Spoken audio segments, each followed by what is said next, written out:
చూపిన మార్గముదలక సాగని పయనము అవుతులేనిది నీ సహనము సాటి లేనిది నీ త్యాగము బతుకు బాటలో ఎన్ని వెతుకులాటలో మలుపు మలుపునా ఎన్ని ఆటుపోటులో గెలుపే నీ ధ్యేయం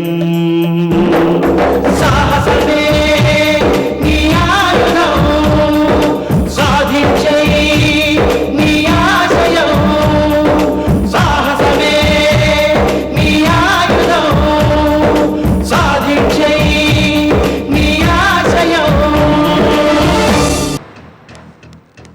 తానని తాన తానని తాన తానే తానాని నానని నాన తానని తాన తాని తానాని నానా తానే నానే తానని నానే తానే తానాని నానా నానే తానాని నానే తానని తాన తానని తాన తానే తానాని నానా లక్ష్మీ గార్మెంట్స్ కి లక్ష్మీనే ప్రొపరైటర్ అయింది. తన పేరుతో పెట్టిన ఇండస్ట్రీకి తనే అధిపతి అయింది. ఎంత చక్కగా కుదిరింది. దశ తిరిగితే అంతే సార్. మా లక్ష్మీ దశ ఎప్పుడో తిరిగిందయా.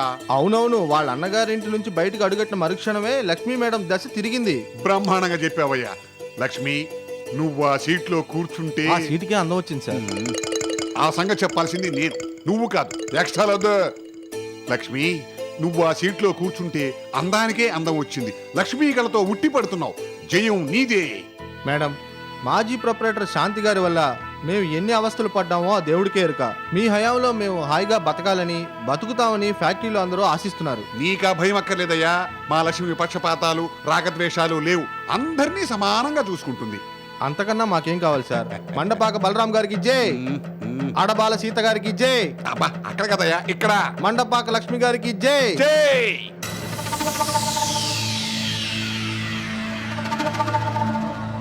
అమ్మడవు సీత, నువ్వు ఆశించినట్టుగా లక్ష్మీ గార్మెంట్స్ మన చేతికి వచ్చేసింది కదా, ఇంకా ఎందుకమ్మా ఇది ఇప్పుడు? నాన్న, నువ్వేనా ఆ మాట అనేది? ఈ గాజు తిప్పుడు అనేది ఎప్పుడు మొదలైంది? నీ చిన్నప్పుడు. ఎందుకు మొదలైంది? శపథానికి సంకేతంగా, పగా ప్రతీకారాలకు గుర్తుగా, లక్ష్యానికి ఒక దీక్షగా మొదలుపెట్టావు. మరి ఇప్పుడు ఆపమంటావే? లక్ష్మీ గార్మెంట్స్ మన చేతికి వచ్చినంత మాత్రాన మన శపథం నెరవేరినట్టా, లక్ష్యాన్ని సాధించినట్టా? సరే, నాదే తప్పు. ఏదో నోరు జారాను. అలవాట్లో పొరపాటుగా అడ్జస్ట్ చేసుకోమ్మా. లక్ష్మీ గార్మెంట్స్ మన చేతికి వచ్చినట్టే లక్ష్మీ నివాస్ కూడా మన చేతికి రావాలి. లక్ష్యంలో అది ఒక భాగం. అడ్డుపుల్ల వేస్తున్నాను అనుకోకు. అదంత ఈజీ కాదేమో. ఈజీ కానిదాన్ని డెడ్ ఈజీగా సాధించాలి. దానికి అవసరమైన వ్యూహరచన చేయాలి. చేశావా మరి? చెయ్యకుండా ఎందుకుంటాను? యాక్సిడెంట్ కి గురై ధర్మారావు హాస్పిటల్లో తగలబడినప్పుడు అడబాల శాంతాదేవి ఇంటి డాక్యుమెంట్స్ తీసుకెళ్లి కీర్తిలాల్ సేటు దగ్గర తనఖా పెట్టి అవసరమైన డబ్బు తీసుకుంది. కీర్తిలాల్ సేటు దగ్గర తీసుకున్నది మొదలుగా ఇంతవరకు అసలు కాదు కదా, వడ్డీ కూడా పే చేయలేదు. ప్రస్తుత పరిస్థితుల్లో తనఖా విడిపించుకోవడం వాళ్ల తరం కాదు. అందుకని మనం కీర్తిలాల్ సేట్ని కలవాలి. అతనితో మాట్లాడాక మనం ఏం చేయాలన్నది డిసైడ్ చేసుకుందాం. పద. చలో. రామ్ రామ్ కీర్తిలాల్ సేట్జీ. రామ్ రామ్, రండి రండి, కూర్చోండి. బయటియే బయటియే. మీకు ఏమీ కావాలి? ముందు మీరు మా గురించి తెలుసుకోవాలి. తెలుసుకుంటాం. ముందు మీరు ఎవరో బోలో. నా పేరు సీత, అడబాల ధర్మారావు గారి పెద్ద కోడల్ని. అచ్చా. ఈయన మా నాన్నగారు మండపక బలరాం. అంటే ధర్మారావు గారు నా బావమరిదన్నమాట. అచ్చా అచ్చా. సీతా మేడం, మీది మామగారి ఆపరేషన్ కోసమని మీ అత్తగారు డబ్బు తీసుకెళ్లారు. ఇంటిని తనఖా పెట్టి తీసుకెళ్లారు. తీసుకున్నది మొదలుగా ఇంతవరకు ఏమీ పే చేయలేదు కదూ? వడ్డీ కూడా కట్టలేదు కదూ? అవును. సీతా మేడం, నువ్వు మీ అత్తగారితో చెప్పి నెలకు హంతో హింతో పే చేయమని కొంచెం చెప్పమ్మా. దాని గురించి మాట్లాడడానికే మేము వచ్చాం. మిస్టర్ కీర్తిలాల్, ఇప్పుడు మేమంతా కలిసి ఉండడం లేదు. ముగ్గురు కొడుకులు ఇంట్లో నుంచి బయటకొచ్చి ఎవరి బతుకులు వాళ్ళు బతుకుతున్నారు. కేవలం రక్త సంబంధాలు తప్ప ఇతరత్రా ఏ సంబంధాలు లేవు. ప్రస్తుత పరిస్థితుల్లో అడబాల శాంతాదేవి తనఖా బాకీ తీర్చడం కష్టం. ఆవిడ వల్ల కాదు. లక్ష్మీ గార్మెంట్స్ ఫ్యాక్టరీని మేము సొంతం చేసుకున్నాం. ఇప్పుడు అడబాల శాంతాదేవికి ఆ ఫ్యాక్టరీ మీద ఏ పెత్తనమూ లేదు. పెత్తనం మాది, ప్రొపరేటర్షిప్ మాది. హే రామ్ రామ్. అప్పుడే రామ్ ఏమిటి, ఇంకా ఉంది. డబ్బిచ్చి ఆ ఇంటిని తనఖా నుంచి మేము విడిపించుకుందాం అనుకుంటున్నాం. వడ్డీతో సహా చెల్లిస్తాం. మీకేమైనా అభ్యంతరమా? మాకు ఏమి అభ్యంతరం రామ్ రామ్ బలరాంజీ. దేకో సీతా మేడం, మీది అత్తగారు మాది బాకీ ఒక్క రూపాయి కూడా తీర్చలేదు. ఇచ్చిన టైం కూడా అయిపోయింది. మాకు కావాల్సింది పైసలు. మీ అత్తగారు ఇచ్చినా మీరు ఇచ్చినా ఒక్కటే. మీరు వడ్డీతో సహా పే చేస్తే ఇంటి డాక్యుమెంట్స్ ఇవ్వటానికి మాకు ఏమీ అభ్యంతరం లేదు. అలాగే ఓ వారం రోజుల్లో మీ అమౌంట్ చెల్లిస్తాం. మీరు డబ్బు ఇచ్చిన మరుక్షణం ఇంటి దస్తావేజులు మీ చేతికి ఇస్తాం. పవర్ పట్టా మీది పేరున బదిలీ చేస్తాం. రామ్ సేట్జీ. బహుత్ అచ్చా రామ్ రామ్.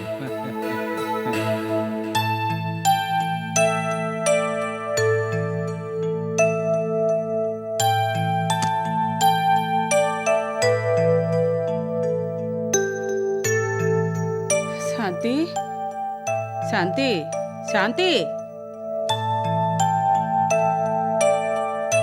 టైం ఎంత అయిందమ్మా? పావు తక్కువ 8 అయింది. పావుతకు 8. ఇదేమిటి ఈవేళ ఇంతవరకు లేవలేకపోయారు? అమ్మా నువ్వైనా లేపచ్చు కదా. 9ంటికి ఫ్యాక్టరీకి వెళ్ళాలి, 10:30కి మీటింగ్కి అటెండ్ కావాలి. ఈవేళంతా టైట్ షెడ్యూల్ అని నీకు తెలుసు కదా. సరే నువ్వు వెళ్ళి త్వరగా రెడీ అవ్వు. శాంతి, నిన్నే మన ఫ్యాక్టరీ మన చేతిలో ఇంచి పోయిందని మర్చిపోయావా?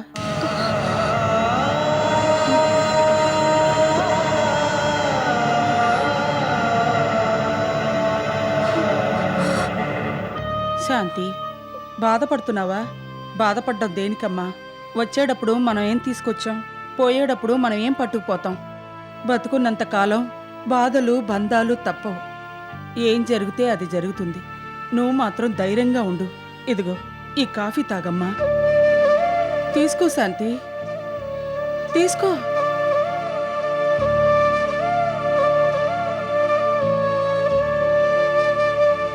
అత్తయ్య గారు,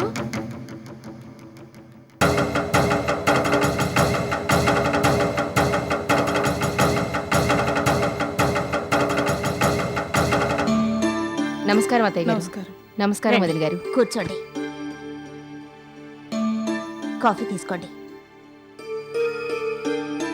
మీ ఇంట్లో అందరూ బాగున్నారమ్మా? ఏం బాగమ్మా నా బొందా. ఇందు పెరుమాళ్ళు పెళ్ళయిందన్న మాటే గాని ఏ అచ్చటా ముచ్చటా తీరలేదు. అంతలో ఇందు వెళ్ళి జైల్లో కూర్చుంది. మమ్మల్ని ఆదుకుంటామని, మా సమస్యలు తీరుస్తామని పెళ్లికి ముందే శాంతి వదిన చెప్పింది. అలా చెప్పబట్టే పెళ్లికి ఒప్పుకోవడం జరిగింది. కానీ ఇంతవరకు దాని ఊసే ఎత్తలేదు. పెద్దింటి సంబంధం, అది 2వ పెళ్లి చేసుకున్నందుకు మా కొరిగింది ఏమిటి? ఏమీ లేదు. పెరుమాళ్ళు పెళ్ళయ్యాక పెద్ద మొత్తంలో మీ నుంచి డబ్బు వస్తుంది, దాంతో నా పెద్ద కూతురు పెళ్లి చెయ్యాలి అనుకున్నాను. ఇప్పుడు దానికి మంచి సంబంధం వచ్చింది. కానీ పెళ్లి చేయడానికి చేతిలో చిల్లి గవ్వ కూడా లేదు. పెళ్లికి కనీసం 2 లక్షలన్నా కావాలి.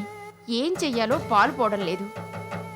సహాయం చేస్తానని మీరు మాటిచ్చారు కాబట్టి మీకో మాట చెప్పి వెళదామని వచ్చాను. అదేంటి, నా కూతురు పెళ్లి సంగతి చెప్పగానే తల్లి కూతుళ్ళిద్దరూ అలా కొయ్యబారిపోయారు? అబ్బే ఏం లేదు. లేదు వీలు కాదు అనకుండా నా కూతురు పెళ్లికి 2 లక్షలు మీరు సర్దుబాటు చెయ్యాలి. నా కూతురు పెళ్లి మీ చేతుల్లో ఉంది. గోవిందమ్మా, నీ పరిస్థితి అర్థమైంది. కానీ ఇక్కడ పరిస్థితి ఏమీ బాగోలేదు. నీ కూతురు పెళ్లికి డబ్బు సహాయం చేయాల్సిన బాధ్యత మాకుందనుకో. కానీ ప్రస్తుతం మా చేతుల్లో చిల్లి గవ్వ కూడా లేదు. అత్తయ్య గారు, మీ పెద్దింటి వాళ్లకు సమస్యలు ఎప్పుడూ ఉండేవే. మీరు ఏ వంకలు శంకలు పెట్టకుండా, లేదనకుండా ఏదో విధంగా సర్దుబాటు చేయండి. లేదంటే నా కూతురు పెళ్లి ఆగిపోతుంది. మళ్ళీ అలాంటి మంచి సంబంధం రాదు. అసలు ఇందుని చేసుకున్నందుకే మా వాళ్ళు, మా చుట్టుపక్కల వాళ్ళు కాకుల్లా పొడుస్తున్నారు. నీ కొడుక్కి కన్నొంకరా కాలొంకరా, అందగాడు, చదువుకున్నవాడు. అలాంటి వాడికి 2వ పెళ్లిదాన్ని తీసుకొచ్చి కట్టబెడతావా?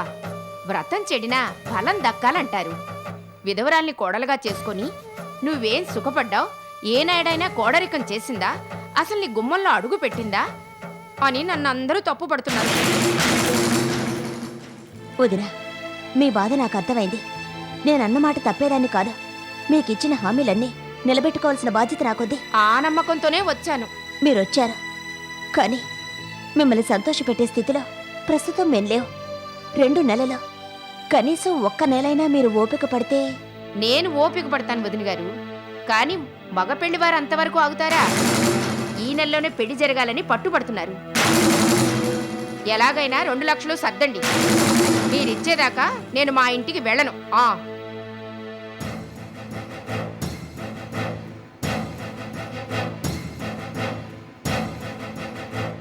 ఏంటలా మౌనంగా ఉండిపోయారు? మీ వల్ల కాదంటే చెప్పండి, విడాకుల నోటీస్ తీసుకొచ్చిస్తాను. మీ అమ్మాయి చేత సంతకం చేయించివ్వండి. మా అబ్బాయికి వేరే పెళ్లి చేసి ఆ వచ్చే కట్నంతో నా కూతురు పెళ్లి ఘనంగా జరిపిస్తాను. అంతకు మించి వేరే దారి లేదు. ఏ విషయం ఆలోచించుకొని సాయంత్రానికల్లా చెప్పండి, వస్తాను. గోవిందమ్మా, చూడు, ప్రస్తుతానికి నీకు ఇవ్వడానికి మా దగ్గర డబ్బు లేదు. నా నగలిస్తాను, తీసుకో. ఇవి వజ్రాల దుద్దులు. ఇవి అమ్మితే 2 కాదు 3 లక్షలు వస్తాయి. కానీ ఇంకోసారి పెరుమాళ్ళకి మళ్ళీ పెళ్లి చేస్తాను అన్నావో నిన్ను చంపి నేను జైలుకి వెళ్లాల్సి వస్తుంది. అమ్మా శాంతి, ఇందుకు 2వ పెళ్లి చెయ్యాలని పట్టుపట్టింది నేను. అది కలకాలం పిల్ల పాపలతో సుమంగిలిగా ఉండాలి. కాటికి కాళ్ళు చాచుకున్న నాకు నగలెందుకమ్మా?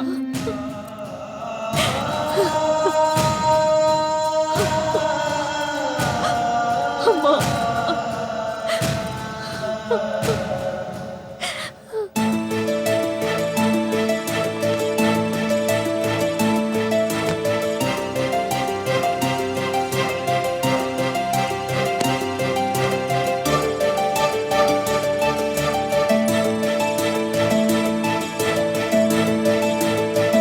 నమస్కారం లక్ష్మీ మేడం గారు, నమస్కారం బలరాం గారు, నమస్కారం సీతా మేడం గారు. ఇదిగా ఈ నమస్కారాలు ఎందుకు కానీ మేడం ఇద్దరు నిన్ను ఏదో అడగాలనుకుంటున్నారు.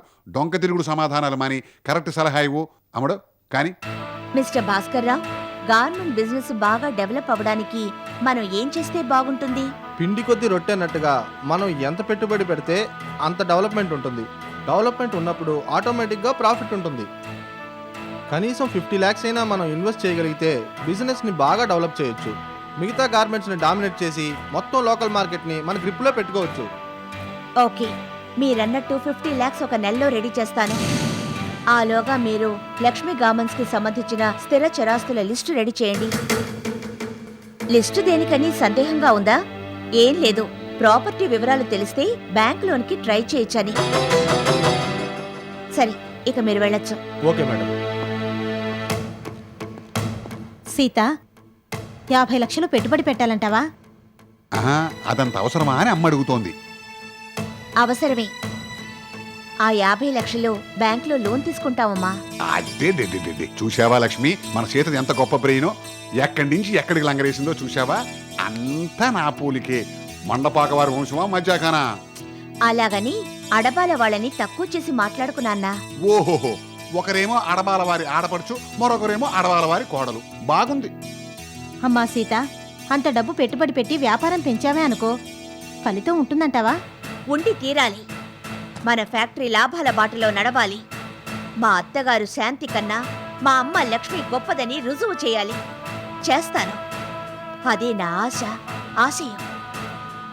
అవునమ్మా, మీ వదిన కన్నా నువ్వే గొప్పదానమని నిరూపిస్తాను. నువ్వేం చెయ్యక్కర్లేదు. అలా సీట్లో కూర్చొని నేను చెప్పినట్టు విను. లక్ష్మీ హయాంలో లక్ష్మీ గార్మెంట్స్ ఎంత లెవెల్కి ఎదిగిందో 10 మందికి తెలిసేలా చేస్తాను. That is our daughter, Sita the Great. Sir, మిమ్మల్ని చూడడానికి మీ భార్య మీ అత్తగారు వచ్చారు సార్.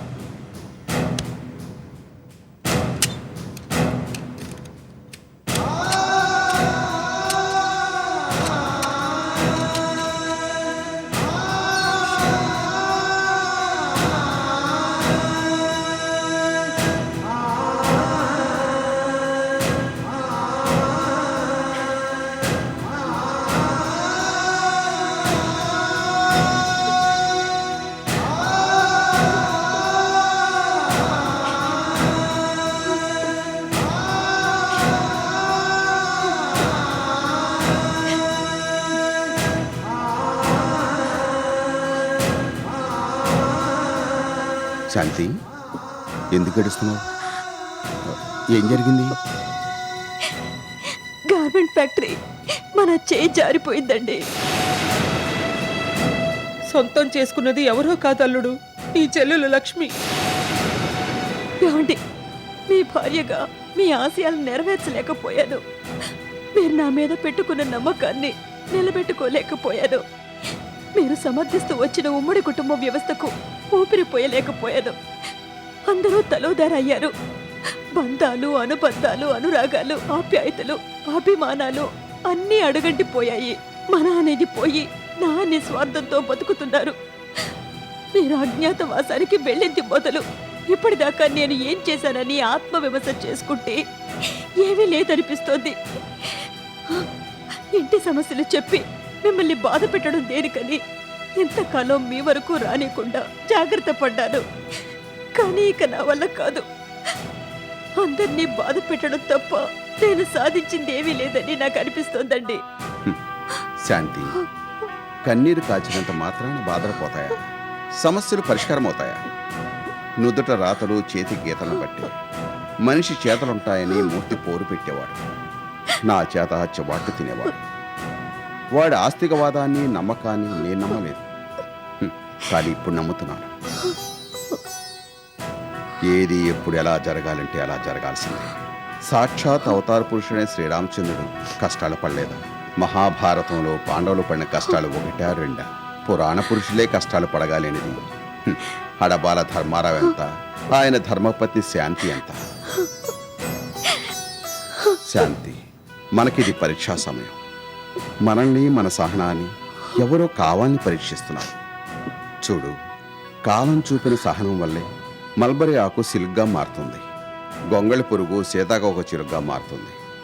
ఈ నగ్న సత్యాన్ని స్ఫూర్తిగా తీసుకొని ధైర్యంగా ఉండు. చీకటి మింగినంత మాత్రాన తిరిగి సూర్యుడు రాకుండా ఉంటాడా? ఇవాళ ఓటమిలో ఉన్న మనం రేపు గెలుపు రేవు చేరుకోకుండా ఉంటామా? ధర్మం తప్పకుండా గెలుస్తుంది. ఈ ధర్మారావు తప్పకుండా గెలుస్తాడు. అందాక మనందరం మౌనం పాటిద్దాం. ప్రశాంతంగా సార్, ఉండండి. టైం అయింది సార్. శాంతి, అత్తయ్య, మీరు ధైర్యంగా వెళ్ళండి.